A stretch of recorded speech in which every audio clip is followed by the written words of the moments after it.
Tanjiro estava correndo junto com Tomioka no Castelo Infinito, mas de repente uma parte do chão se abriu e Tanjiro quase caiu. O Tomioka gritou e disse para ele não relaxar, e o mesmo compreendeu.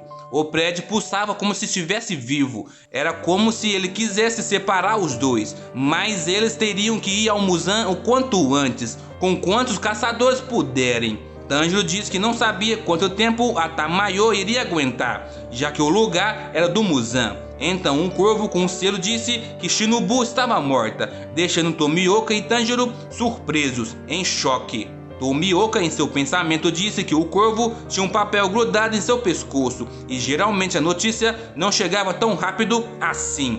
Bom, enquanto isso, fora do castelo, na área Ubuyashiki, os 3 filhos do Ubuyashiki estavam no comando. Os selos nos corvos e neles eram do Yushiro, que a ajudava a ter uma informação mais rápida do que estava acontecendo. Kiriya Ubuyashiki é o líder da família Ubuyashiki. Ele tem apenas 8 anos de idade quando assumiu a liderança da família. Era o filho mais velho da casa, apesar de seus pais e suas 2 irmãs terem morrido. Ele não se permitiu ficar triste, pois nessa situação ele não tinha tempo para derramar lágrimas. Atrás dele tinha 2 irmãs mais novas do que ele, que também estavam se controlando. São Kuina e Kanata, as 2 irmãs mais velhas que morreram junto com seus pais. O nome delas eram Hinaki e Nichika. As 2 não saíram do lado do seu pai como a sua mãe fez. O pai delas era tão severo que, por não viver por muito tempo, teve que criar seus filhos para a vida adulta o mais rápido. A mãe, gentil, mas severa também, tinha ido. Kiriya então ficou no lugar de seu pai e se tornou o líder dos jovens caçadores. Voltando para a batalha, Kiriya diz que já que eles não tinham muita informação, era para os corvos espalharem quantos olhos puderem, mesmo que seja somente um. O mesmo diz que o Muzan não tinha saído do lugar e nesse momento todos eles estavam longe dele. Sendo assim, era para guiá-los para o norte. Então uma das suas irmãs disse que a Kanao estava enfrentando uma luz superior e o Zenitsu tinha encontrado a luz superior 6.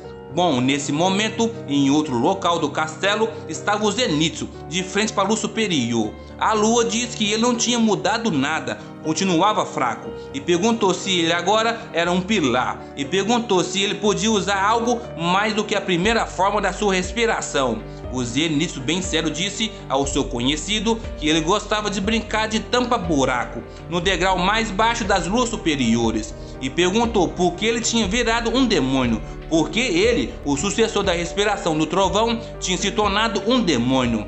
Pistola o mesmo gritou e diz que se ele não tivesse virado um demônio, seu avô não teria se matado. Ele tinha cortado a própria barriga e ninguém estava lá para o ajudar. Alguém deveria estar lá para cortar a cabeça dele. Em vez disso, ele sofreu uma morte longa e dolorosa. Ele tinha morrido sem ninguém o apunhalar na garganta ou no coração.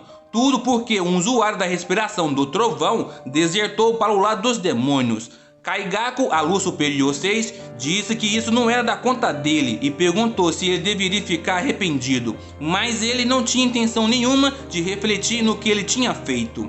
Ele sempre iria, não importava a situação, ficar com aqueles que o valorizam. E na verdade, ele estava aliviado que o velho tinha sofrido. Ele tinha trabalhado duro para agradá-lo, mas ele nunca tinha dado o título de sucessor. Ele era um velho que fazia você trabalhar duro para receber o título de sucessor. E não importava se ele era um antigo pilar, ele não via utilidade nele.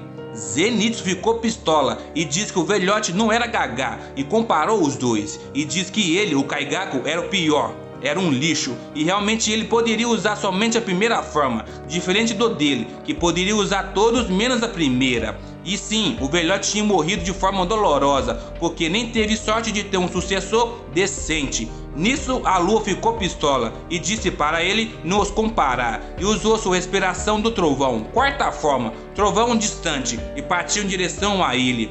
Os dois se chocaram e o Zenitsu disse que ele estava muito lento, ele tinha conseguido cortá-lo. Seu inimigo ficou sem entender e disse que ele estava se movendo mais rápido, era uma pessoa totalmente diferente.